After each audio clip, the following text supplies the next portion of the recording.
भारत ने मालदीव को एक और ऐसा झटका दिया है जिससे मालदीव कई सालों तक नहीं उभर पाएगा। और मालदीव के प्रेसिडेंट का भारत से दूरियां बनाना मालदीव के ऊपर ही भारी पड़ चुका है। और भारत ने मालदीव को इस बार ऐसी जगह पर चोट पहुंचाई है वह कई सालों तक दर्द देने वाली है, क्योंकि अभी तक तो भारत के द्वारा मालदीव को एक्सपोर्ट होने वाले कुछ फूड प्रोडक्ट पर ही रोक लगाया गया था। लेकिन अब भारत की तरफ से मालदीव के खिलाफ एक ऐसा कदम उठाया जा चुका है जिससे मालदीव के राष्ट्रपति मोहम्मद मुइज्जू की रातों की नींद उड़ गई है। पूरी अपडेट क्या है इस वीडियो में समझते हैं, लेकिन वीडियो में आगे बढ़ने से पहले मालदीव के खिलाफ भारत के इस शानदार कदम के लिए वीडियो को एक लाइक करके चैनल को सब्सक्राइब जरूर कीजिएगा। देखिए, अब मालदीव ने चावल, दाल और गेहूं समेत सभी अनाजों को तुर्की से इंपोर्ट करने का फैसला ले लिया है।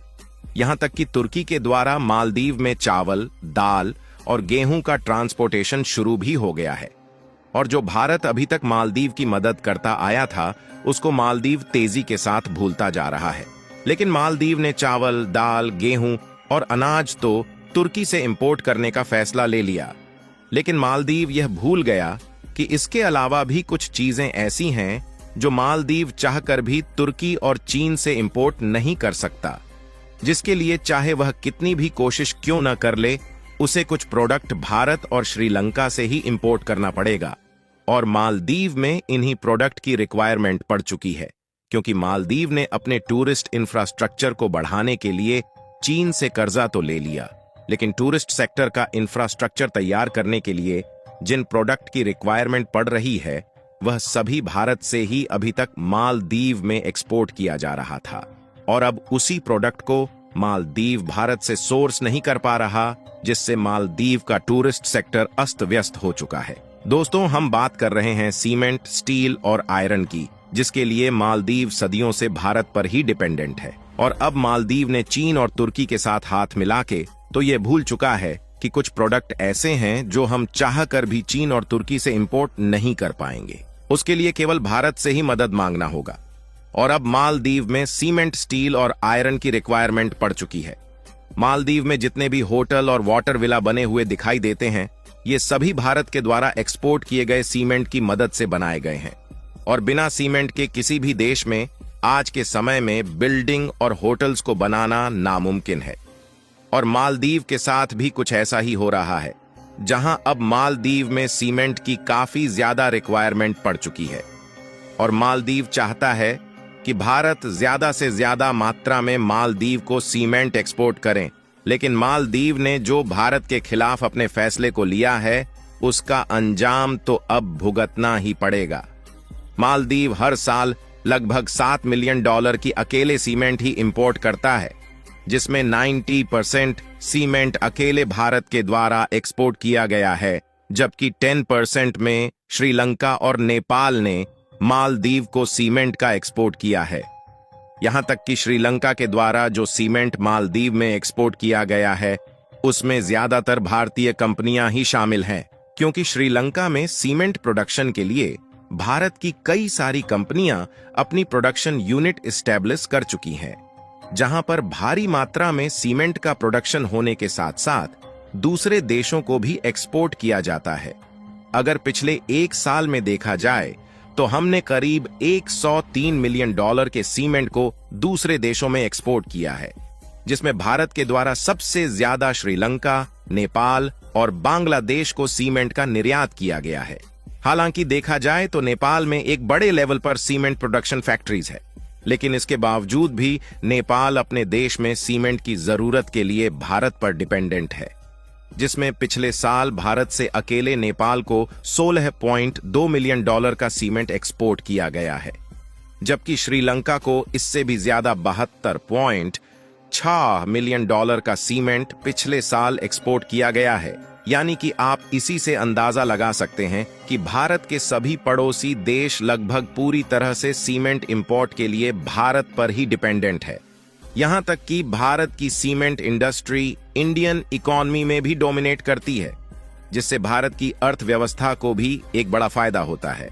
भारत के द्वारा दूसरे देशों में एक्सपोर्ट होने वाली सीमेंट कंपनियों में अल्ट्राटेक, एसईसी, और डालमिया जैसी कंपनियों के सीमेंट शामिल है।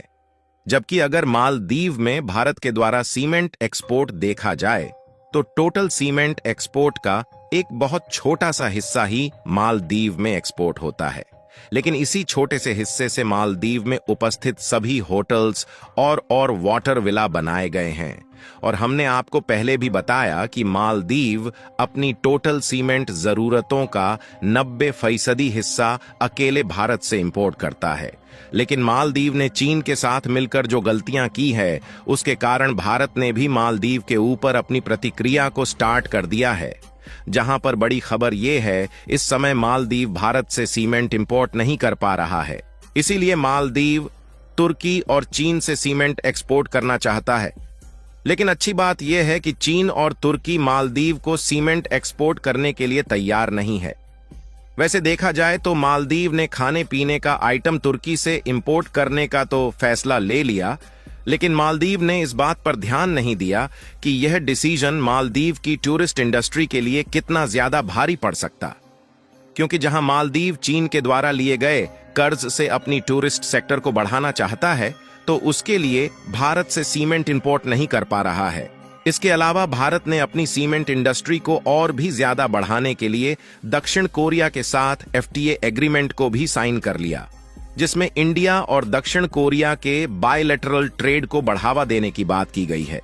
और इस FTA से भारत को काफी ज्यादा फायदा होने वाला है, क्योंकि इसके अलावा भारत ने साउथ कोरिया के अंदर अपने व्हीकल्स के एक्सपोर्ट को भी बढ़ाने जा रहा है। और आपको मालूम होगा कि इंडिया का ट्रांसपोर्टेशन मार्केट जिस तेजी के साथ बढ़ रहा है, उससे ग्लोबल मार्केट में भी अपनी जगह को बनाना शुरू कर दिया है, जिसके लिए टाटा ग्रुप ने ऑलरेडी एक बहुत बड़ी इन्वेस्टमेंट को पहले से ही शुरू कर दिया है। और इसके पहले भी भारत और साउथ कोरिया के ट्रेड रिलेशन काफी अच्छे रहे हैं, जिसमें हर साल हम लगभग $7.5 बिलियन के प्रोडक्ट एक्सपोर्ट करते हैं। यानी कि कुल मिलाकर एक तरफ जहां मालदीव छोटा सा देश होकर भारत को आंखें दिखा रहा है, वहीं भारत के साथ दुनिया के कई सारे देश अपने ट्रेड को और भी ज्यादा आगे बढ़ा रहे हैं, जिससे भारत ही नहीं, भारत के साथ बायलैटरल ट्रेड करने वाले कंट्री को भी फायदा हो रहा है। आपको बता दें कि इसके अलावा जब से भारतीय टूरिस्ट ने मालदीव जाना बंद किया है, उसके बाद से श्रीलंका की टूरिस्ट इंडस्ट्री मालदीव से भी आगे जा चुकी है। यानी कि मालदीव चारों तरफ से पिछड़ता जा रहा है। बाकी आप लोगों को क्या लगता है कि इतना सब होने के बावजूद भी मालदीव दोबारा से भारत से मदद मांगने की गुहार लगाएगा या नहीं? अपनी राय कमेंट में जरूर बताएं। और मालदीव के खिलाफ भारत के इस नए कदम के लिए वीडियो को भी एक लाइक जरूर कर दीजिए और अपनी मित्रों तक भी शेयर करें, ताकि उन्हें भी जानकारी मिल सके। इसी तरह और भी नॉलेजेबल वीडियो देखने के लिए चैनल को सब्सक्राइब करके बेल नोटिफिकेशन को ऑल पर जरूर सेलेक्ट करें। जय श्री राम।